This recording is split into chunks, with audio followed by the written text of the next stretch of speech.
ভারতে অনুপ্রবেশকারী বাংলাদেশিদের সন্ধানে রাজধানী নয়াদিল্লিতে বিশেষ অভিযান চালাচ্ছে দেশটির পুলিশ। শহরটির কালিন্দিকুঞ্জ এলাকায় সাবেক স্বরাষ্ট্রমন্ত্রী আসাদুজ্জামান খান গ্রেফতার হয়েছেন। এবং সর্বশেষ জানাবো, অর্থ পাচার করে যুক্তরাষ্ট্রে জয়ের বিপুল সম্পদ, আমেরিকায় জয়ের যত বাড়ি গাড়ি। এতক্ষণ শুনছিলেন সংবাদ শিরোনাম, এখন থাকছে বিস্তারিত। আন্তর্জাতিক আদালতে শেখ হাসিনা 46 বছরের দণ্ডনীয় অপরাধের খতিয়ান প্রকাশ।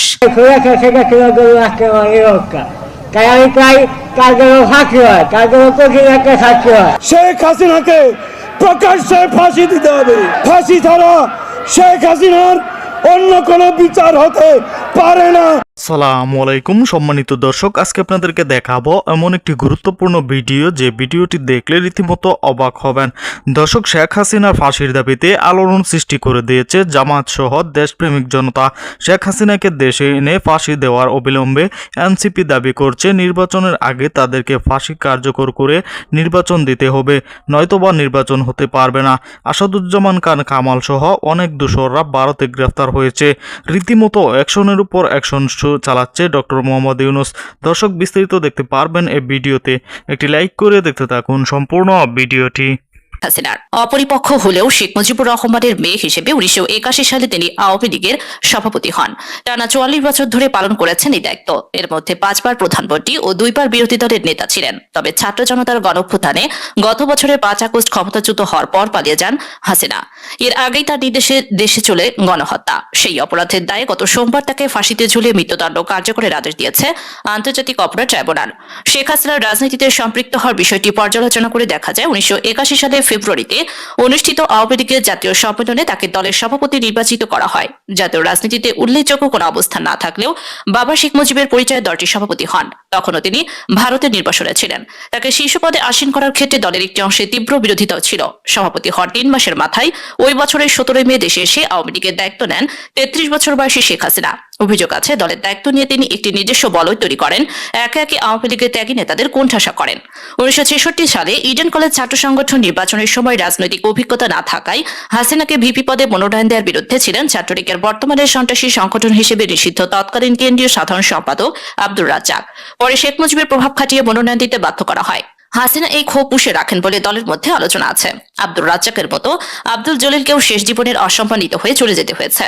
আব্দুল জলিল 111-এর সময় গ্রেপ্তার হয়ে যৌথ বাহিনীর কাছে হাসিনা চাঁদাবাজি ও নানা নিয়োগ দুর্নীতি সহ অপশাসনের স্বীকারোক্তি দেওয়ার কারণে ক্ষুব্ধ হন আওয়ামী লীগ প্রধান, যার কারণে পরে দল বা সরকার আব্দুল জলিলকে মূল্যায়ন করা হয়নি। অবশ্য যৌথ বাহিনীর কাছে এই ধরনের স্বীকারোক্তি দিলেও হাসিনার ফুফাতো ভাই শেখ ফজলুল করিম সেলিম দলে বহাল আছেন। জানা গেছে 1981 সালে আওয়ামী লীগের দায়িত্ব নেওয়ার পর হাসিনা দল গোছানোর পাশাপাশি আন্দোলনের কর্মসূচি পালন শুরু করেন। তিনি বিএনপি সহ অন্যান্য দলের সঙ্গে যুগপৎভাবে স্বৈরাচার এরশাদ বিরোধী আন্দোলন যুক্ত হয়। তবে বিএনপি, জামাত ইসলামী ও আন্দোলনরত বামপন্থী দলগুলোর সঙ্গে বেইমানি করে হাসিনার এরশাদ সরকারের সাধারণ নির্বাচনে অংশ নেয়। পরে অবশ্য পরাজিত হয় এরশাদকে ক্ষমতাচ্যুত করতে তিনি আবার বিএনপি ও জামাতের সঙ্গে যুক্ত হয়ে সম্মিলিত আন্দোলনে যোগ দেন। এরশাদের পতনের পর অনুষ্ঠিত 1991 সালের সাধারণ নির্বাচনে ক্ষমতা আসার জন্য ব্যাপক প্রচার চালান হাসিনা। সংশ্লিষ্টরা জানান, এই সময় তার অবস্থান এমন ছিল যে তিনি নিশ্চিত প্রধানমন্ত্রী। তবে নির্বাচনে তার দলের ভরাডুবি হয়। নির্বাচনে আওয়ামী লীগ মাত্র 44 আসনে জয়লাভ করে। হতবাক হাসিনা নির্বাচনে কারচুপির অভিযোগ তোলেন, কিন্তু দেশের ইতিহাসে যত অবাধ ও সুষ্ঠু নির্বাচন হয়েছে তার মধ্যে সেটি একটি। এমনটি তার দলের প্রভাবশালী নেতা ডক্টর কামাল হোসেন বিবিসিকে দেওয়া সাক্ষাৎকারও বলেছিলেন, যদিও এ কারণে তিনি দলের রোশানলে পড়েন।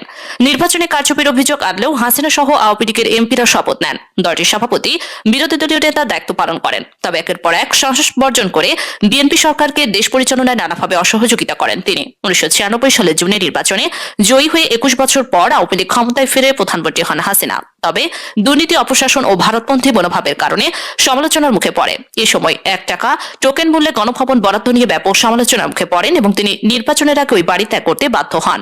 2001 সালে তত্ত্বাবধায়ক সরকারের অধীনে অনুষ্ঠিত পরবর্তী নির্বাচনে বিএনপির কাছে লজ্জাজনক পরাজয় হয় হাসিনা নেতৃত্বাধীন দলের। আওয়ামী লীগ মাত্র 62 আসন পায়।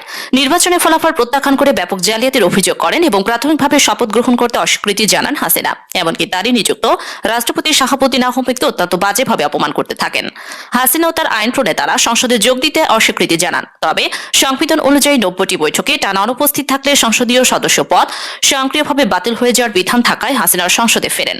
বিএনপি নেতৃত্বাধীন 4 দলীয় জোটের সরকারের মেয়াদের শেষ দিন 2006 সালের 28 অক্টোবর রাজধানীতে লক্ষ্মী বৈঠার আন্দোলনের নামে ব্যাপক সহিংসতা ও হত্যাযজ্ঞ চালায় আওয়ামী লীগ। পরে আন্দোলনে অব্যাহত রাখে। তাদের আন্দোলনে ভীত হয়ে তত্ত্বাবধায়ক সরকার প্রধান হিসেবে একটাই যায় স্যার, বাকিটা যায় না। মোবাইল ফোনের স্ক্রিনে তৎকালীন স্বরাষ্ট্রমন্ত্রী আসাদুজ্জামান খান কামাল ভিডিও দেখছিলেন, আর তার অনুগত পুলিশ কর্মকর্তা এই কথা বলছিলেন।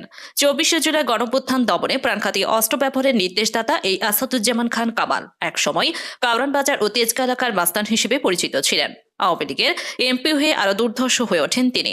2014 সালের 12 জানুয়ারি তাকে স্বরাষ্ট্র প্রতিমন্ত্রীর দায়িত্ব দেওয়া হয়। দায়িত্ব নিয়েই রাজারবাগে পুলিশের স্মৃতিস্তম্ভে ফুল দিয়ে সাংবাদিকদের এক প্রশ্নের জবাবে তিনি বলেছিলেন, বিরোধী দলকে তিনি দেখে নেবেন, কোনো ছাড় দেওয়া হবে না। তিনি তার কথা রেখেছেন। গুমের হুকুম দেয়া, ক্রসফায়ারের অনুমতি প্রদান, রাজনৈতিক নিপীড়ন চালিয়ে বিরোধী দলের নেতাকর্মীদের শাস্তাকরণ ও অপহরণ, মাদকের ব্যবসা সহ এমন কোনো অপকর্ম নেই যা তিনি করেননি। নানা অপকর্ম করে কামাল পরিণত হন সন্ত্রাসের মাফিয়া ডন হিসেবে। ভারতে পালিয়ে যাওয়া ক্ষমতাচ্যুত প্রধানমন্ত্রী শেখ হাসিনার সঙ্গে তার সরাসরি যোগাযোগ থাকায় তার প্রতিটি আদেশ তিনি বাস্তবায়ন করতেন। দেশে কোনো ঘটনা ঘটলেই সন্ধ্যার পর ছুটে যেতেন গণভবনে। সেখান থেকে ফ্যাসিস্ট হাসিনার নির্দেশ নিয়ে এসে মাঠ পর্যায়ে বাস্তবায়ন করতেন। তার হাত দিয়ে তৈরি হয়েছে কুখ্যাত পুলিশ কর্মকর্তা বেনজির আহমেদ, প্রলয় কুমার জর্দার, মোল্লা নজরুল ইসলাম, বিপ্লব বিজয় মজুমদার, ডিবি হারুন ও র্যাবের ব্যারিস্টার হারুন সহ অসংখ্য কুখ্যাত পুলিশ কর্মকর্তা। কথিত জঙ্গি অভিযানে যেসব পুলিশ কর্মকর্তা দৌড়ঝাঁপ করতেন এবং বিরোধী মতের প্রিয় দর্শক, সম্পূর্ণ ভিডিওটি দেখলেন, অবশ্যই বুঝতে পেরেছেন ভিডিওটি গুরুত্বপূর্ণ ছিল। দর্শক, ডক্টর মোহাম্মদ ইউনূসের যে পাওয়ার এবং যে অ্যাকশন, আন্তর্জাতিক লেভেলের যে অ্যাকশনগুলা, সেগুলো এখনো শুরু করেনি। ডক্টর মোহাম্মদ ইউনূসের কাছে আন্তর্জাতিক লেভেলের সকল নেতারাও যেন শিশু, কেননা তিনি যে খেলা শুরু করেছেন নির্বাচনের আগেই সবাই সোজা হয়ে যাবে। দর্শক, এই ভিডিওতে যে তথ্যগুলো আপনারা পেয়েছেন, এ বিষয়ে আপনাদের কি মতামত তা অবশ্যই কমেন্ট করে জানাবেন, এবং পরবর্তী আপডেট ভিডিওগুলো সবার আগে পেতে চ্যানেলটিকে এখনই সাবস্ক্রাইব করে রাখুন। এই মুহূর্তে বিদায় নিচ্ছি, দেখা হবে পরবর্তী কোনো ভিডিওতে। সে পর্যন্ত ভালো থাকুন, সুস্থ থাকুন। আসসালামু আলাইকুম।